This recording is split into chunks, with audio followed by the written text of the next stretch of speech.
Good morning second year commerce. आज हम लोगों का पार्ट 63 लेक्चर पर हम लोग पहुँच गए हैं मनी बैंकिंग के। पिछले जो हमारा हम लोगों का लेक्चर गया था that was based on the central bank, केंद्रीय बैंक जो हमारे पूरे इकोनॉमी को कंट्रोलिंग मॉनेटरी कंट्रोलिंग बॉडी होता है, उसके बारे में हम लोगों ने अध्ययन किया कि कैसे जो है एक सेंट्रल बैंक हर देश में एक इम्पॉर्टेंट रोल अदा करता है। तमाम चीज़ों को हमने देखा। आज उसी सेंट्रल बैंक को हम आगे बढ़ाते हुए स्पेसिफिक एक अपने देश के बारे में आएंगे, और वो है हमारे अपने देश का central bank, that is the reserve bank of India. First day money banking के फर्स्ट डे क्लास से ही हम लोग काफ़ी चर्चा करते रहे। हर क्लास में 2-3 बार हम रिजर्व बैंक का नाम लेते रहे, क्योंकि मनी बैंकिंग में मनी और बैंकिंग दोनों ही रिजर्व बैंक के इर्द गिर्द घूमता रहता है, और इसलिए हर बार। लेकिन आज फॉर्मली हम लोग रिजर्व बैंक के बारे में एक डीपली अध्ययन करेंगे। रिजर्व बैंक करता क्या है, रिजर्व बैंक का रोल क्या है। सेंट्रल बैंक में तो हम पढ़ के समझ गए, स्पेसिफिक अब रिजर्व बैंक इंडिया के उसमें हम लोग लेंगे। देखो, पिछले कई लेक्चर में भी और पिछले भी लेक्चर में हमने एक चीज बताया, वो ये था कि हमारे पूरे वर्ल्ड में 3 फेज बहुत महत्वपूर्ण होता है। फर्स्ट वर्ल्ड वार जो 2014 से 18-19 तक चला, 1930 का ग्रेट डिप्रेशन, और सेकेंड वर्ल्ड वार के बाद वर्ल्ड वार। ये 3 फेज जो है पूरे वर्ल्ड की इकोनॉमी ही नहीं, पॉलिटिकल, सोशल और रेस्पेक्ट ये हुआ। उसका एक एग्जाम्पल मैंने पिछले क्लासेस में बताया भी। हमारे देश की आज़ादी भी जो है सेकेंड वर्ल्ड वार के बाद ही मिली, और रिजर्व बैंक की स्थापना भी 1930 ग्रेट डिप्रेशन के बाद 1935 में ही हुआ। ये सारी चीजें फेज में आई, और कुछ न कुछ एक कारण बना, और जिसकी वजह से जो है ये 3 कारण बहुत महत्वपूर्ण था।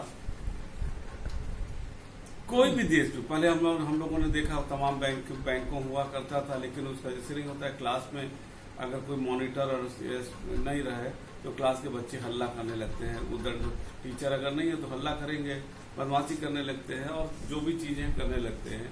यही कहीं ना कहीं इकोनॉमी में होता है। 1930 के पहले हमारी जब पहला विश्व युद्ध हुआ तो पूरे विश्व की देश की अर्थव्यवस्था खराब हुई, और उस समय उसके पश्चात तमाम बैंक फेल होने लगे।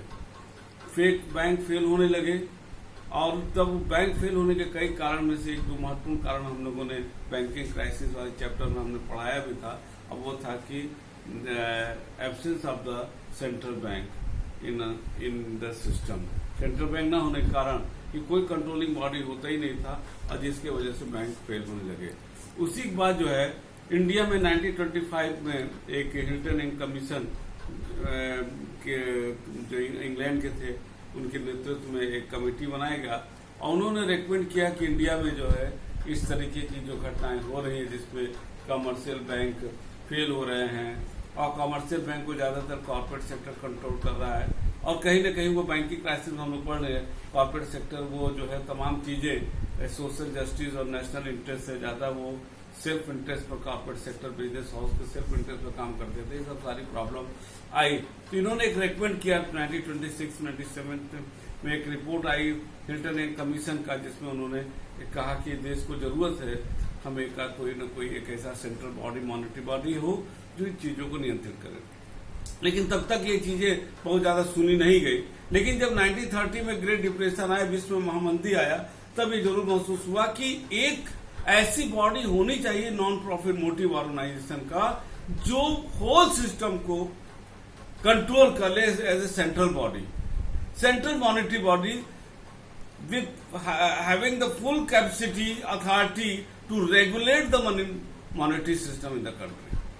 ओवरऑल कंट्रोल हो कमर्शियल बैंक, जिसके अंदर काम करे, उसके डायरेक्शन में काम करे, ऐसी बॉडी की जरूरत महसूस की। और उसके बाद जो है तब 1930 के बाद हिल्टन एंड कमीशन की रिपोर्ट को एक्सेप्ट किया गया 1934 में, और वो जो है क्या कहते हैं रिजर्व बैंक एक्ट पास हुआ। 1935 में रिजर्व बैंक ऑफ इंडिया की स्थापना की गई on the recommendation of the Hilton young commission.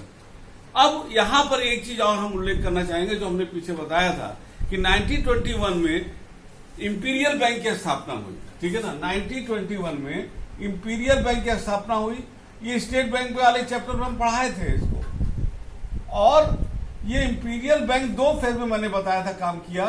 एक 1921 टू 1935 और एक काम किया जो 1935 से 1955 में एसबीआई, इंपीरियल बैंक एसबीआई में। ये इसलिए बता रहे हैं कि यहां पर इंपीरियल बैंक कॉमर्शियल बैंक भी था और सेंट्रल बैंक का भी काम कर रहा था, but without having authority of issue the note.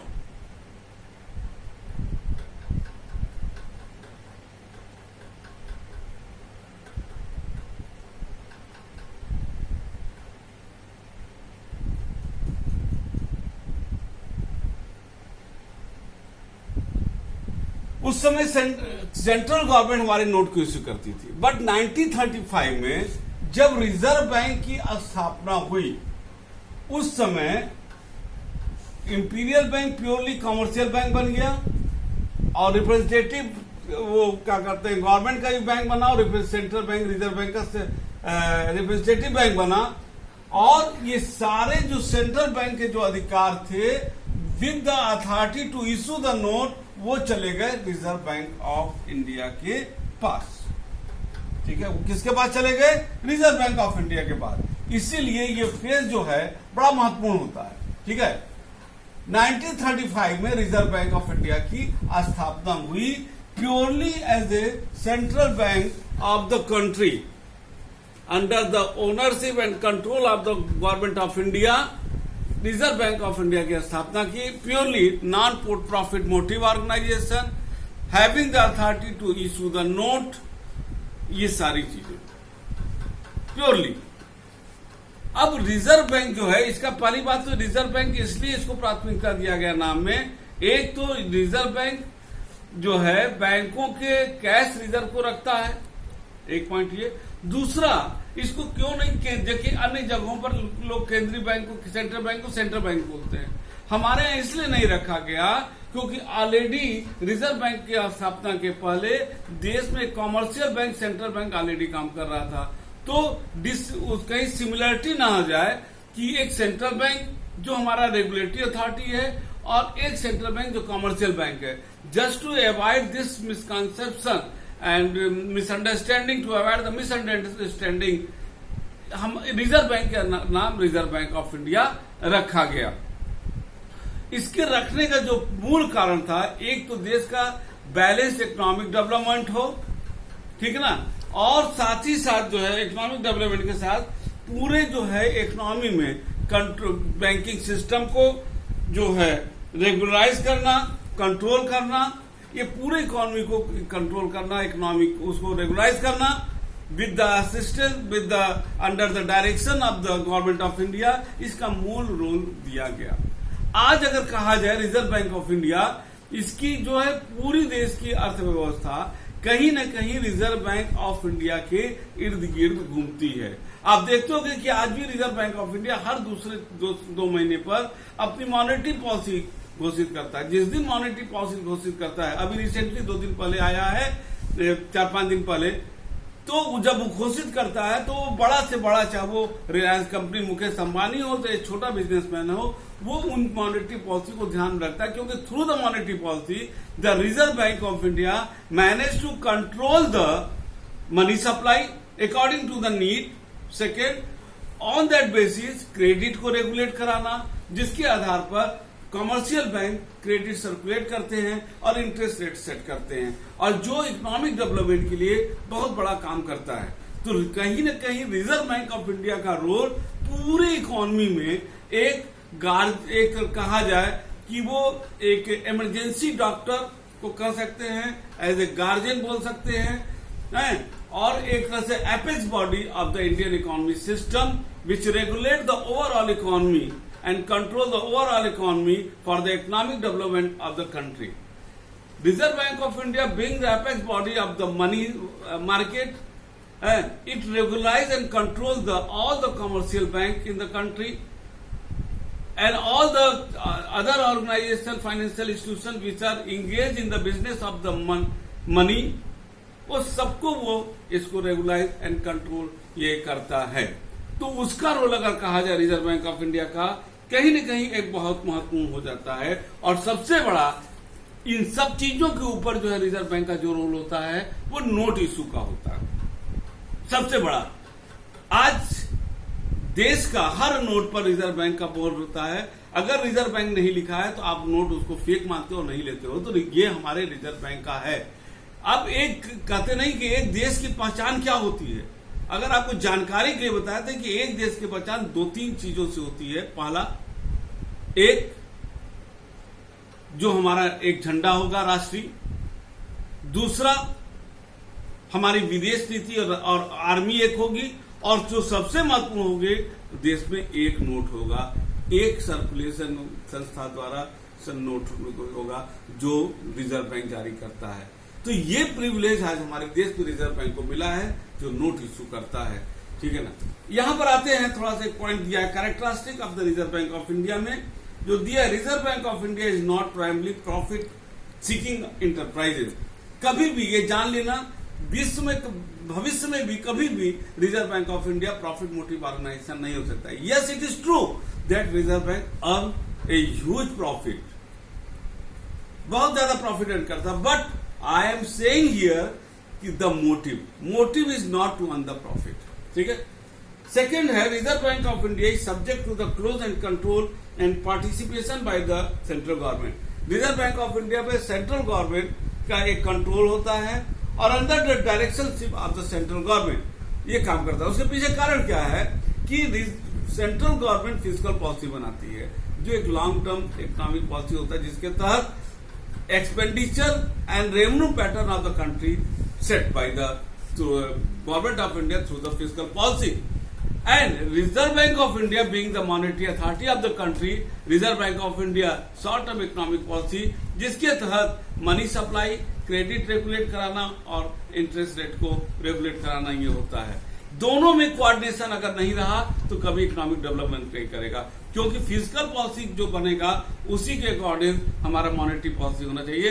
तो so there must be a control and coordination between the physical and monetary policy. That's why having the upper hand, the central government had full control over to the Reserve Bank of India. ठीक है ना। तो ये सारी चीजें आपका हुआ। तो रिजर्व बैंक ऑफ इंडिया का जो है एक स्पेशल बॉडी होने के कारण, अगर हम उसके कुछ कार्यों की बात करें, monopoly of the note issue, lender of the last issued, ये वो अंतिम उपाय होता है जहां पर रिजर्व बैंक ऑफ इंडिया के पास आप लोन कर सकते हो, पैसा ले सकते हो।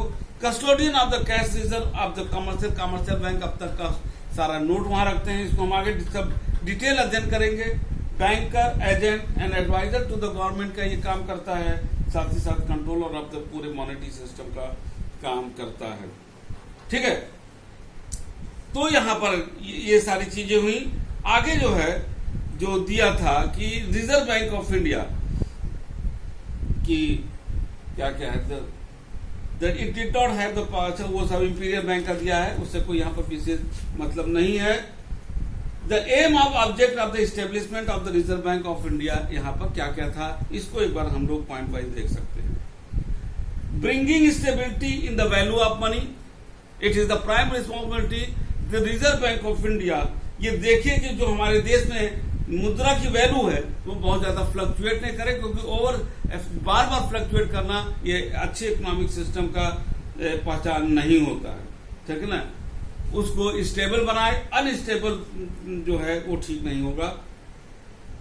Formation of the central fund, इसको क्या होगा, the reserve bank of India had been established with the objective to obtain the cash fund from all the bank. यानी रिजर्व बैंक ऑफ इंडिया बैंकों के जो डिपॉजिट का एक सर्टेन % कैश फंड में अपने पास रखता है, so that at the time of the crisis उसको जो है उस कैश फंड से वो पूरे इकोनॉमिक सिस्टम को रेगुलेट करता है।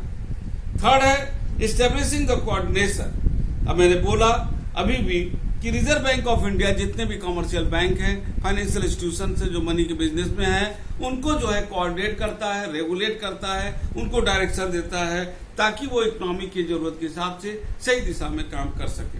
चौथा है arranging the credit, agriculture credit, इसमें कोई दिक्कत नहीं है। पांचवा है making monetary relation with the foreign country. As the monetary authority of the country, Reserve bank of India दूसरे देश के मॉनेटरी अथॉरिटी से उससे संपर्क करता है, कोऑर्डिनेट करता है। छठा है acting as the bankers bank, इसको पढ़ भी चुके, कोई दिक्कत नहीं है। इंडिया के इकोनॉमिक डेटा को पब्लिश करने का अधिकार रिजर्व बैंक ऑफ इंडिया को है।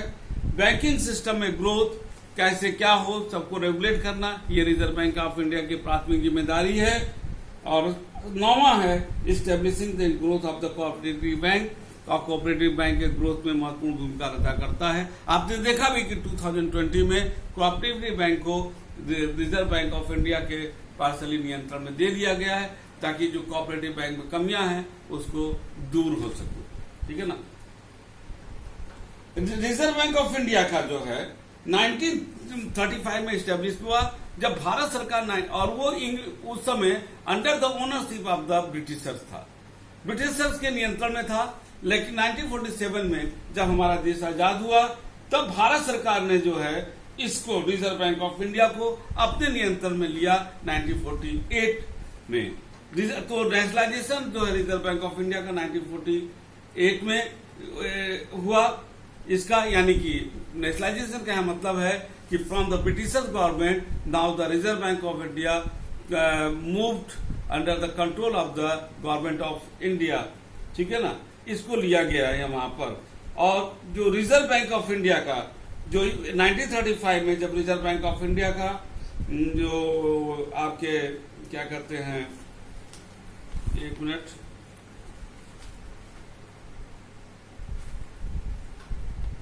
मिस्टर ऑरबॉन स्मिथ, इसमें हम लिख सकते हैं मिस्टर ऑरबॉन, सर ORBOUNE,